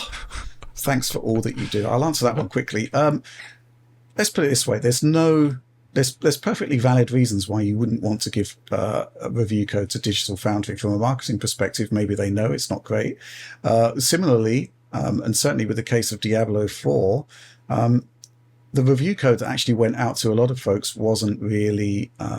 it was missing features from the final game. In these scenarios, I really would prefer that we are actually concentrating on a day one experience, whether it's technical features or other features. I'm not really too fussed about that, right? I just want to make sure that we get the best coverage out there that is representative of the actual experience. And at the same time, you know, although we've got like 1.3 million subscribers, this doesn't give us any kind of God-given right for developers and publishers to give us code early. It's up to them. And I'm cool with that. Yeah. Let's move on to the next question. This one from Jonathan Thomason. Hi, DF. I posted a question a while ago about ideal frame rate targets for games. I'd like to follow up. Do you think there is an ideal frame rate target for games in general, or does it vary by genre or even by scene in a game? If screen hardware wasn't an issue and any monitor could run with VRRs, the arbitrary refresh rates, what frame rate do you wish console developers would target? What would be a good trade-off between visuals and FPS? BR, Jonathan. I assume that's best regards. Interesting question for this, right, John, because the developers are basically making the call on target frame rate, the idea being that, you know, typically the lower the target frame rate, the higher the visual fidelity. Right. Yeah, so where do you sit on this particular question? Oh, man, I still feel it's like... tricky, isn't it? Yeah. In an ideal world, right, I would, you know, 120 frames per second locked. Yeah. With no consideration for, you know, how much horsepower is required to do that. I'd be happy with that. With his fantasy of suggesting that all displays could display an image perfectly without VRR or anything like that, right? If any arbitrary frame rate could display without weird judder, then I would say like 45 frames per second would be a pretty fair target, maybe 45 to 50. Because that is noticeably easier to hit in terms of your frame time budget, but it's still smooth enough. Like 40 is already halfway between 30 and 60 in terms of fluidity if you look at the frame times, and going up a little bit from that would be even better. And I think it would provide a very smooth experience that's close enough to 60 that still feels good, but it would allow a little extra headroom for the developers. So I'd probably go with that. Yeah. For consoles, of course. Alex, thoughts? I think Rich is right. I think 120 is really, really good. You can definitely see the difference above that, but it's like so diminishing that I think 120 just feels and looks visually really great. And if it had CRT like motion quality, like John was talking about earlier, it'd be like the best thing ever. But realistically, I think 60 FPS is a great console target, and I've been very happy with developers this generation offering those modes for people, presuming they're good modes. I've been really 60 happy with is still that. fine, right? I mean, generally. Yeah. Sure. The next question. This one from Punished Warden, in brackets, 640p rolling in the VW caddy. VW. The caddy, the caddy is the caddy. There's no VW involved. So. Sorry, Punished Warden. It's a Cadillac. No, anyway, I think there is actually a vehicle, the Caddy from Volkswagen. What is it? Really? I think it's like a van truck thing, if I recall. I got to look this up. But I think we've got to look this up. I think he's getting confused here because when you said Caddy, he's probably thinking of that car. He's rolling in the Caddy, right? You're the Lysfanga. Right. See? Yeah. It's one of those. But okay. When you say Caddy, you're referring to the Cadillac. Cadillac. Yeah, which was made canon in the second Warden video. course, when he was rolling in the caddy. The question, though, I've been a Digital Foundry enjoyer since 2014. Thanks for all the ball-in content over the years. DFT, I recall the consensus in 2013 was Sony and Microsoft equipped their consoles with somewhat anemic hardware. In contrast, the PS5 and Series X offer hardware that was arguably more robust at launch than their predecessors. Regarding the recent notion, this is like Chad has evolved here in terms of language. Mm-hmm. Regarding the recent notion of PC hardware requirements for reasonable performance becoming unruly, for example, the consternation surrounding 8 gig VRAM, to what extent is history repeating itself? Did PC gamers simply have things too good for too long because wet noodle previous gen consoles lasted an eternity, or are there other forces at work? Thanks again, ! PS, when can I expect 8K games in my caddy? So Alex, yeah, I think there's beneath the levity, there is a point here, which was that when Xbox One and PS4 arrived in 2013, they weren't the PC equivalent parts are actually relatively modest, whereas in 2020 the equivalent PC parts were actually quite expensive. Yeah. So did PC gamers simply have things too good? Are these unruly system requirements actually not unruly at all? What do you think? Well, I mean, it's a different time. I agree with what they're saying. I'll hear punished warden. Because it is VW caddy. It's VW caddy. At 640p. At 640p. Interesting resolution. Isn't that like the modern, isn't that the resolution of one of the Call of Duties on PlayStation 3? Probably 648p. No, that's Halo 3 is 648p, I think, right? Yeah, I think one of the PS3. Yeah, that's a Google search worth. Wouldn't surprise me if it was lower. Yeah, but to the point, Alex. Yes, to the point. Yeah, I'm wasting time here. So yes, it was that way back then. It was called out back at the time. Like those CPUs are really bad. The Xbox One GPU is really bad. PS4 GPU was fine enough, it was good enough for the time. But, like that CPU performance was a big deal. But we were also rolling in the time of DirectX 11. That was everything that it was. Yep. So you had essentially the thing that was most important was, I guess, your CPU at that point and your driver. And at the time, the NVIDIA driver in comparison to the AMD one was just like light years ahead for DirectX 11. And that's why you saw this like awesome performance advantage on something like Rich's old Pentium dual core with a GTX 750 Ti, whatever. It was just like stomping all over those ports on PC, getting near 60 FPS where the consoles were struggling to get 30 because it was like the situation was way different. Now with the better hardware, it is a higher, especially on the CPU side of things, it is something to worry about. You need something better, but also we're in DirectX 12 where the variability on a per game basis is so much higher because it's so much more responsibility to the developers themselves. And at that point, some of them, it's like really depends from moment to moment. I think something like Spider-Man had, for what it was doing, I thought it was reasonable for how heavy it was on the hardware. But then I look at other games and I just go like, what are you doing? Like this is developer issue there at that point. So it's more complex, and I think I'm coming more and more along. I keep reading it and I'm starting to think DirectX 12 was a mistake more and more as time goes on, just because these headaches are just unending. So I know I wish things were different right now, but right now it is a combination of factors, multiple factors. It's not just the consoles being better hardware wise vis-a-vis PC right now. But they are. Yeah, but they are. Yeah, I mean, if you look at the equivalent of, as back in the day, 2013, the utilization of the GPUs wasn't great. The hardware wasn't exactly that great, and you could buy a sub £100 graphics card that replicated the console experience. This obviously changed over time as developers got more and more out of that hardware. But now with the latest generation of consoles, you're looking at a reasonable mid-range GPU that costs hundreds of pounds to replicate that experience.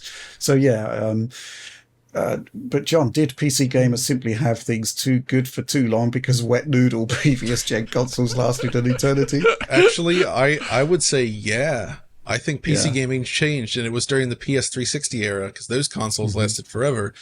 There was this period where PC gaming became hyper focused on, here's a console version of a game that runs and looks better, right? And that's what gaming kind of devolved into. And we started to see like the loss of like true proper PC games that were pushing boundaries. They still exist to some degree, but boy, are they a lot less common now. Usually it's like, the PC specific genre is like 4X stuff, which you expect to be PC, but we're not seeing a lot of games that are out there like really trying to push the boundaries of what you can do with a PC platform. And I still lament that fact. And it definitely happened during that generation and kind of continued. I understand why it happens, because the cost of development has become so high that it doesn't really make sense to target high-end PCs exclusively anymore. Right? Unless you can get enough attention, sponsorship, something, right? Like if Nvidia were to shell out a ton of money for something, then maybe it could work, but it's just not that feasible for most developers. So I get it. I would also say, when you look in the past, when PC gaming in like the 80s and 90s was all about that, and games often ran like garbage, which sounds silly to say it, but it usually meant like they were doing something very forward looking, and you were getting a peek at this stuff almost early, if you will. And there was something that felt very special about that in a way. And I'm not saying I want bad performance to come back, but I do miss games that try to push the bleeding edge of technology. Especially, I mean, you look at what, again, not everybody's going to have a 4090. I get it. But can you imagine what a game really pushing that hardware could look like? There's crazy potential there. Just to pick up a few things Punished Warden is saying here. First of all, 8K games, 4090 DLSS performance mode. You're at 8K. Yeah. 8K 60 basically. Looks good. I will say real quick though, the Xbox One and the PS4, they're pretty weak, anemic hardware, as he says, but I do think developers achieve some amazing feats on that limited hardware, especially on the CPU side. Yeah, so even with those boxes in play, there was some amazing stuff happening. So I'll give them that. Yeah, just looking at some 640p games here, Backbreaker, Halo 3. Yep. There's a ton of 640p games, actually, looking at the list here. Bionic Commando, Bioshock Infinite, Body Count. That was the PS3 version, by the way. It's all on PS3, seemingly. Dark Sector, Darksiders 2. Oh, my gosh. Yes, Duke Nukem Forever, 1152 by 640. Ooh, what a good Grand one. Theft Auto 4. Oh, I remember that, yeah. We're only up to K. Killzone 3 was actually a different type of 640 by 716. In the stereo 3D mode. Yeah, 3D the 3D mode, mode, the 3D mode, yeah. Yeah, there's a ton more, but I'm just trying to see whether there's... Oh, of course, Red Dead Redemption. 640. Yes. Yeah. Can't forget that. There are many more. But let's move on to the final question. If I can find my database. Here we go. I actually clicked away from it there. This one's from Sloth. The tech necromancer will soon call to your door and ask what beloved piece of hardware or software you wish to bring back from the tech graveyard. What old console or graphics technology would you like to see get a few more years of releases and active development for in exchange for giving him your mortal soul? So, wow. Alex, you've actually been bringing back a lot of hardware from the tech graveyard based on your Twitter posts recently. Yeah. Would you care to weigh in on this one? Sure. I will definitely say I just grabbed it a Geophysics physics accelerator, the PCIe 1.1 version. So it's a little bit faster maybe than the original PCI version. And I think it only came out just as NVIDIA bought Agea at that point. So okay, it's a little bit later, but it's cool. But the whole idea was, okay, so it's mid 2000s. We have CPU based physics in existence, but can we accelerate that even further? And Agea and eventually Havoc picked up onto it. Like, okay, let's do it on something that's massively parallel and do it a lot quicker and unburden the CPU. And I think it was kind of compelling. It was not compelling in the fact that you had to buy a separate card for your PC from Agea, but it became more compelling after the fact when NVIDIA was like, hey, let's buy up Aegea, take PhysX, and actually make it GPU accelerated. And then you saw some really cool stuff happening in games. Mirror's and Edge. It happened. Yeah, Mirror's Edge. There's actually a lot of games that ended up using it. I still think the Mafia 2 implementation is also incredible looking. Yeah. You can go back. There's like volumetric particles back in Mafia 2. It's nuts. And that stuff's really cool. And then it completely died, more or less. It's not the same as GPU particles, people. That's a very different thing. This is actually, they exist in a realm that is more than screen space, these physics effects that we're talking about here. And they actually, not always, but they could have a gameplay effect depending upon the game design if it was a PC exclusive. And it was just mad cool. And it just kind of went away.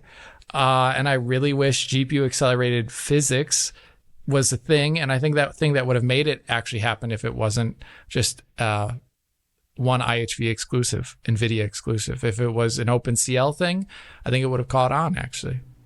Okay. Wait, John, sorry. Oh, I was just going to pipe in on thinking, Alex, if there's a particle off screen and no view for us to around to see it, does it really exist? Yes. Yeah. Yeah, sure. I'll just say yes. I would not be giving up my mortal soul for any piece of hardware, to be honest. Same. But if I had to say this, I would have liked to have seen some more years of heavy development on the old Saturn. Or maybe maybe even the Dreamcast, actually, because I feel like that had like 2 years of life and then it was killed off. And I would have enjoyed seeing what else was possible on that hardware, given that we basically only got first gen games. Yeah, wow. Interesting thought. Yeah. I can't really think of anything that I would trade my mortal or indeed immortal soul for in order to get a couple more years of life. Well, you've been immortalized in Zelda Tears of the Kingdom anyway, so. Absolutely. I'm sure at some point somebody did actually trade their immortal soul in order to extend the Xbox 360 generation. They came up with Kinect. It was a deal with the devil. That's the thing. Would you give your soul for a donut? What? This is a Simpsons reference? Yes. Dear. Okay, look, that was the final question and therefore the end of the show. So if you did enjoy it, please do like, subscribe, share, ring the bell for those notionally instant notifications. In notifications news, I am now getting notifications from Digital Foundry. Good. Nice. And no other channel, which is perhaps the way it should be. And yeah, DF supporter program. Join our amazing community, get early access to DF Direct Weekly, bunch of other stuff, bonus material, so much stuff going on there. We do highly recommend it. But that's all from us for this week.